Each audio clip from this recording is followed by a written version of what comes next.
Oiê, ótima noite! Vamos ler então o capítulo 7.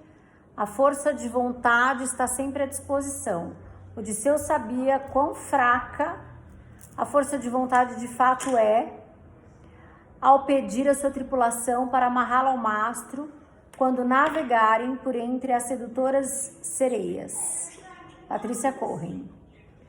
Por que fazer algo do jeito mais difícil? Por que você escolheria o caminho mais complexo, cruzaria deliberadamente um mar de espinhos ou trabalharia intencionalmente com uma das mãos atadas? Ninguém faria isso. Mas a maioria das pessoas o faz diariamente sem saber. Quando relacionamos nossas chances de sucesso com a força de vontade, sem compreender o que isso realmente significa, colocamos-nos a caminho do fracasso. E não tem que ser assim. Só lembrando que a gente está lendo o livro A Única Coisa, na nossa mentoria do M3, mais que magras para sempre. E a gente lê esses livros para, claro, ir transformando, mudando sua filosofia, sua mentalidade, auxiliando com o desenvolvimento pessoal, gerando conhecimento e agregando valor, né? E você vai se moldando, você vai mudando, vai estruturando, vai tendo ferramentas para chegar no seu objetivo, né? Então, ler nunca é demais. O antigo provérbio inglês, nós estamos no capítulo 7, tá bom? O antigo provérbio inglês, onde há vontade há um jeito, deve ter atrapalhado tanta gente quanto ajudado. As palavras, elas rolam fácil pela nossa língua e passam tão rapidamente pela cabeça que poucos realmente param para ouvir e captar o sentido complexo da expressão que dizem. O ditado é mal interpretado, tido em geral como uma prescrição infalível, colocada como se fosse uma forma inteligente, uma expressão de boa sonoridade para se atingir o sucesso. Mas, para que a força de vontade siga seu caminho tão mais poderoso, é preciso muito mais do que isso. Se você enxerga a força de vontade apenas como um traço de caráter, você perderá outra faceta dela, igualmente essencial, que é o momento certo. É um aspecto crítico. Durante boa parte da minha vida, nunca pensei muito em força de vontade. Quando o fiz, eu fui cativado. A habilidade de controlar a sua própria atitude é uma ideia bastante poderosa. Baseada no treinamento, transforma-se em disciplina. Mas quem a tem como capacidade inata, isso é poder puro, o poder da vontade. Parecia tão simples e direto, eu invocando a minha força de vontade, que o sucesso seria meu. Eu estava no caminho certo, infelizmente não estava. Não precisei de muita bagagem, a viagem foi curta. Conforme eu passei a impor minha vontade a objetivos indefesos, logo fiz uma descoberta que me desencorajou. Nem sempre eu tinha força de vontade o suficiente para tal coisa. Em certo momento tinha, no seguinte, ela já não existia. Não tinha mais. Num dia ela estava em férias e no dia seguinte, bang, atingimos o alvo. À minha disposição. Minha força de vontade parecia ir e vir, como se tivesse vida própria além de mim. Construir o sucesso que dependesse da força de vontade, trabalhando sempre em sua capacidade total, prestes e apostos, provou-se ser infrutífero. Meu pensamento inicial foi: qual é então o meu problema? Sou um fracassado? Era assim que eu me sentia naquele momento. Eu parecia não ter fibra, não ter poder, nem força de caráter, nem fortaleza no espírito. Consequentemente, tirei minhas forças, não sei de onde, turbinei minha determinação, redobrei os meus esforços e alcancei uma conclusão bem humilde. A força de vontade não está sempre à disposição. Ainda que a minha motivação estivesse contudo, minha força de vontade não ficava simplesmente esperando que eu a chamasse pronta a qualquer momento, à disposição. Reforçar minhas intenções com relação a qualquer coisa que eu desejasse. Fiquei aturdido. Sempre acreditei que ela estaria ali disponível, que eu poderia acessá-la sempre que eu quisesse, para conseguir o que eu quisesse, fazer o que eu quisesse. Eu estava errado. A força de vontade, estar sempre à sua disposição, é uma grande mentira. A maioria das pessoas acredita que a força de vontade é importante, mas muitos não devem compreender quão crítica ela é para o nosso sucesso. Um projeto de pesquisa bastante incomum revelou essa enorme importância: tortura de crianças. No final dos anos 60 e início dos 70, um pesquisador, Walter Mischel, começou a atormentar metodicamente crianças de 4 anos na escola de aplicação da Universidade de Stanford. Mais de 500 crianças foram levados pelos próprios pais a participar de um programa simplesmente diabólico. Muitos deles, mais tarde, como outros milhões, rolaram de rir sem piedade daqueles vídeos feitos com aquelas pobres crianças. O experimento maléfico, considero maléfico, era chamado o teste do marshmallow, uma forma muito interessante de observar a força de vontade das pessoas. Ofereciam-se 3 guloseimas àquelas crianças, um pretzel, um biscoito e um infame marshmallow.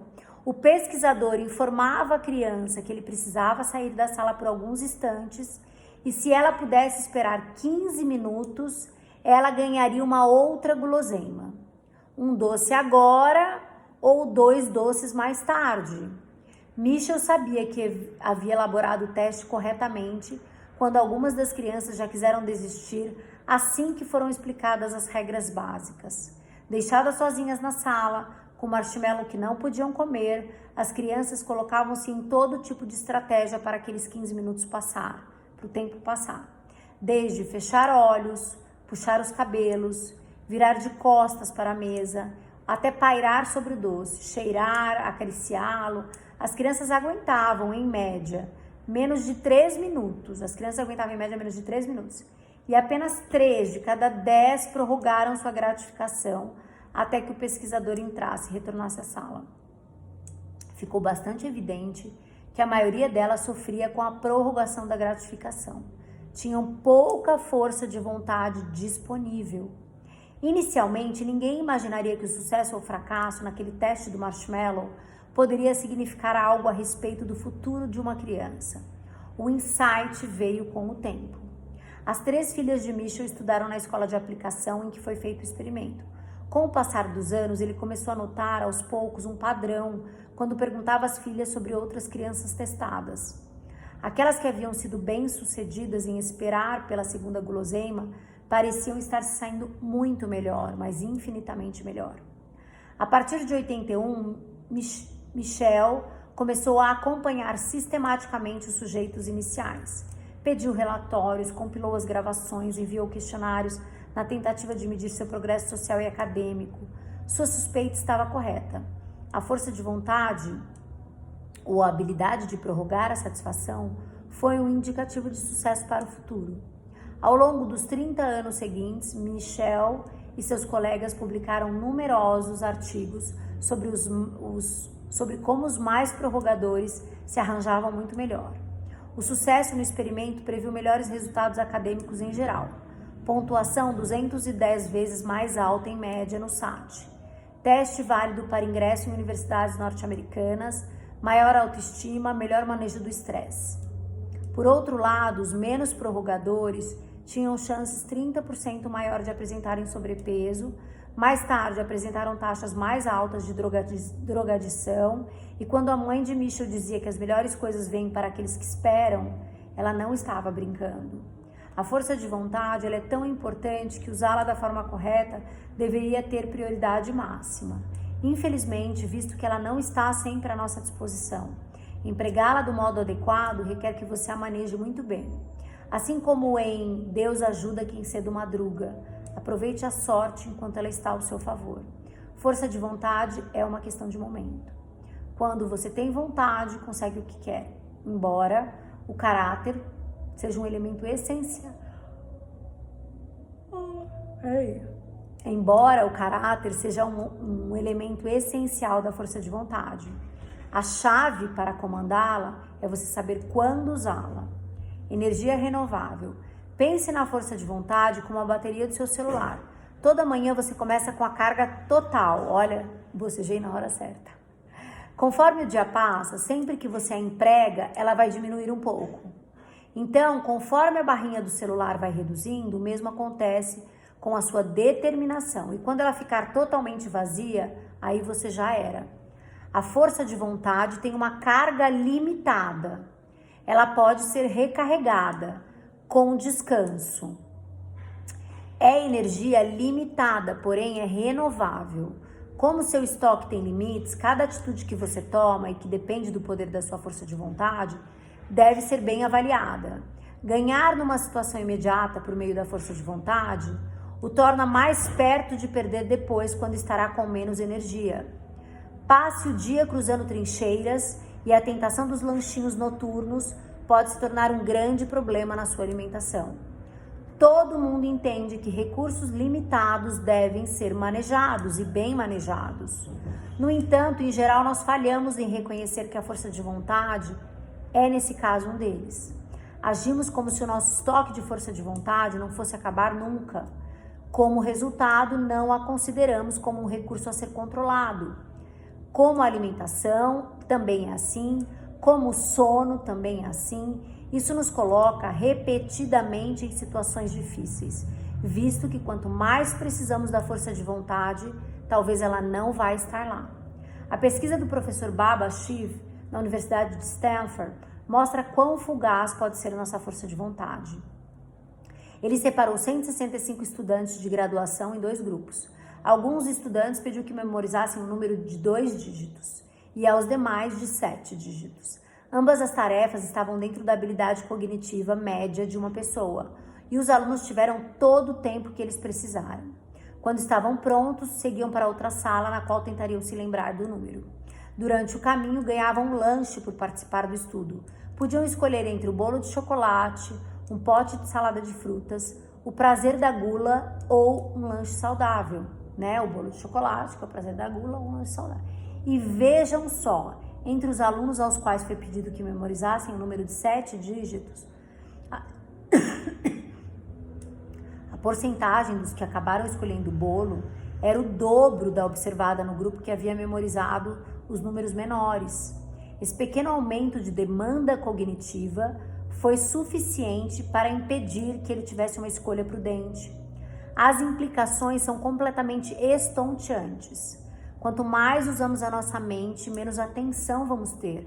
A força de vontade é um músculo que fica é como um músculo que fica cansado e precisa de descanso. É incrivelmente poderosa, mas ela não tem resistência boa.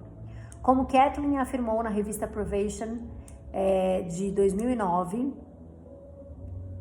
a força de vontade é como a gasolina do carro. Quando você resiste a algo tentador, você usa um pouco dela.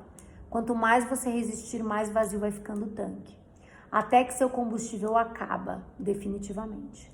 Na verdade, meros 5 dígitos a mais podem ser suficientes para drenar toda a nossa força de vontade.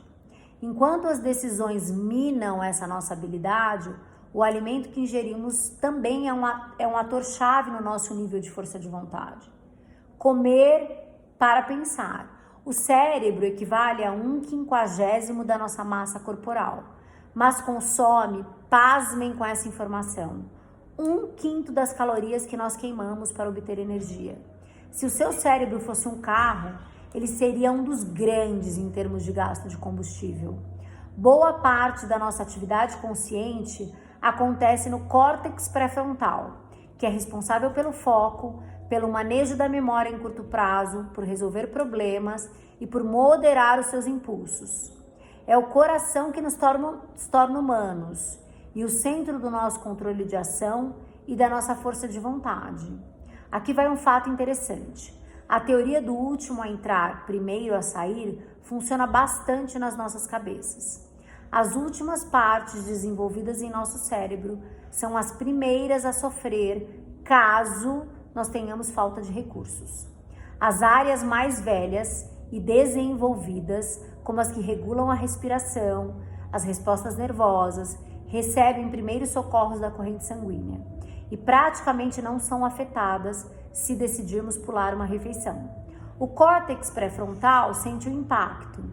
Infelizmente, sendo relativamente jovem no que tange ao desenvolvimento humano, é como um filhote, é mais indefeso que é o mais indefeso da cria.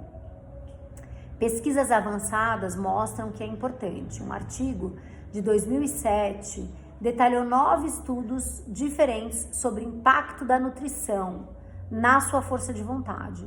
Num deles, os pesquisadores passaram tarefas que envolviam e não envolviam força de vontade e mediram os níveis de açúcar no sangue pós cada tarefa. Os participantes que exerceram a força de vontade apresentaram queda evidente nos níveis de glicose na corrente sanguínea. Estudos subsequentes mostraram o impacto na performance quando 2 grupos concluíam uma tarefa com força de vontade envolvida e depois faziam mais uma a uma. Entre as tarefas, o grupo recebeu um copo de limonada que foi adoçado com açúcar de verdade. O outro recebeu placebo, limonada com Splenda, que era sucralose. Os integrantes do placebo cometeram o dobro de erro do que os grupos que consumiram o açúcar do segundo teste. Estudos então concluíram que a força de vontade é um músculo mental que não volta à sua forma rapidamente. Se você o empregar a uma tarefa, haverá menos energia disponível para a seguinte, a não ser que você o reabasteça. Para dar o nosso melhor, temos que literalmente alimentar nossas mentes, o que confere todo o crédito, novo crédito para digerir as ideias. Alimentos não com açúcar, alimentos que elevem os níveis de carboidrato, os complexos de proteína e carboidrato, que elevem o nível de energia, né? De forma equilibrada, né? Como carboidratos complexos, proteínas, tornam-se combustível preferido de grandes empreendedores. Prova evidente de que você é o que você come. Aqui é legal a gente usar mais o conceito nutricional, porque na verdade aqui eles estão lidando diretamente com comida, mas a gente já tem tecnologia, por exemplo, a nutrição complementar, que vai te dar comida com combustível bom, com baixíssima caloria, tá bom? Juízo padrão, esse é um dos maiores desafios. Quando nossa força de vontade está em baixa, tendemos a retornar aos nossos padrões de sempre. Os pesquisadores Jonathan, Liora, Shai, todos da universidade, encontraram um jeito bem criativo de investigar esse tema. Eles olharam com cuidado o impacto da força de vontade no sistema de liberdade condicional. Os pesquisadores analisaram 1.112 audiências de liberdade condicional designadas a 8 juízes diferentes durante um período de 10 meses, o que representou 40% dos pedidos totais de condicional em Israel nesse período. O processo é exaustivo. Os juízes ouvem argumentos, levam cerca de 6 minutos para tomar uma decisão, de 14 a 35 pedidos de condicional ao dia, com apenas 2 intervalos, para um lanche reforçado da manhã e um jantar que acontece bem tarde, nos quais descansam e tornam a recarregar as baterias. O impacto disso nas suas agendas é tão espetacular quanto surpreendente. De manhã, depois de cada intervalo, a chance da condicional ser liberada chega até 65%. Depois, mergulham quase a zero no final de cada período. Boas decisões dependem mais do que apenas de sabedoria e senso comum. Os resultados estão provavelmente ligados a desgaste mental de tomar decisões repetidamente. São decisões importantes para os requerentes e para o público em última instância. Muita coisa ali está em jogo, o ritmo de produção em série demanda foco intenso ao longo daquele dia e conforme suas energias são gastas, os juízes ruem mentalmente e caem numa escolha, no que a gente chama de escolha padrão, o que não acaba sendo positivo para os esperançosos prisioneiros. A decisão padrão para um juiz de condicional é dizer não. Quando em dúvida e com força de vontade baixa, o prisioneiro sempre permanece atrás das grades. Se você não tomar cuidado, seu modo padrão pode te condenar também. Quando ficamos sem força de vontade, todos nós revertemos ao modo padrão. Daí vem a pergunta, qual é o seu modo padrão? Se você estiver ficando sem força de vontade, você vai escolher a cenoura ou a batata frita? Estará apto a focar num trabalho ou será vítima de qualquer distração que aparecer no ambiente? Quando o seu trabalho é mais importante, é feito com a sua força de vontade. Quando o seu trabalho mais importante é feito com a sua força de vontade reduzida, o padrão definirá seu nível de alcance. O resultado em geral é médio. Dê então a sua força de vontade uma hora do dia. Perdemos nossa força de vontade não porque pensamos nela, mas porque não pensamos nela. Sem considerar, ela vai e vem. Deixamos que ela faça exatamente isso. Sem protegê-la intencionalmente todo dia, nós nos permitimos ir com tudo, sempre à frente, sem nada, a lugar nenhum. Se estamos atrás do sucesso, desse jeito não dará certo. Pense nisso, há níveis de força de vontade. Como o indicador de bateria que vai diminuindo, existe a força de vontade e a fraqueza da vontade. A maioria das pessoas traz fraqueza da vontade para seus desafios mais importantes da vida, sem nem perceber que isso os deixa ainda mais difíceis de resolver. Quando não pensamos na determinação como um recurso que se esvai, quando falhamos em reservá-la para coisas importantes, quando não a reabastecemos se ela está baixa, estamos provavelmente nos colocando no caminho mais complicado em direção ao sucesso. Então, como colocamos a força de vontade para funcionar? Pense nela. Preste atenção nela. Respeite a força de vontade. Torne prioritário fazer o que é mais importante quando sua força de vontade está no máximo. Em outras palavras, dê-lhe a hora do dia que ela merece. Coisas que consomem sua força de vontade. Vamos listar. Implementar um novo comportamento, um novo hábito. Filtrar distrações. Resistir a tentações. Suprimir as emoções. Restringir a agressividade. Suprimir impulsos. Fazer testes, tentar impressionar outras pessoas, lidar com medo, fazer algo que você não gosta, escolher recompensas de longo prazo em detrimento de as de curto prazo. A cada dia, sem perceber, embarcamos em todo tipo de atividade que diminui a nossa força de vontade. Ela é exaurida quando tomamos decisões que exigem foco de atenção, supressão de sentimentos ou de impulsos, ou uma modificação do nosso comportamento em busca de certos objetivos. É como usar um picador de gelo para fazer um furo na tubulação de gás. Em pouco tempo teremos força de vontade vazando para todo canto sem sobrar nada para fazer o trabalho mais importante. Assim como qualquer outro recurso limitado, porém vital, a força de vontade tem que ser manejada de forma correta. Quando se trata de força de vontade, o momento certo é tudo. Você vai precisar dela em capacidade total para garantir que quando você estiver fazendo a coisa que realmente você precisa fazer naquele momento, nada vai te distrair. Depois será preciso força de vontade suficiente durante o resto do dia para sustentar ou evitar sabotar aquilo que você fez. Isso é tudo que você vai precisar para ter sucesso. Então, se quiser aproveitar o máximo do seu dia, faça o trabalho mais importante. A única coisa, faça mais cedo.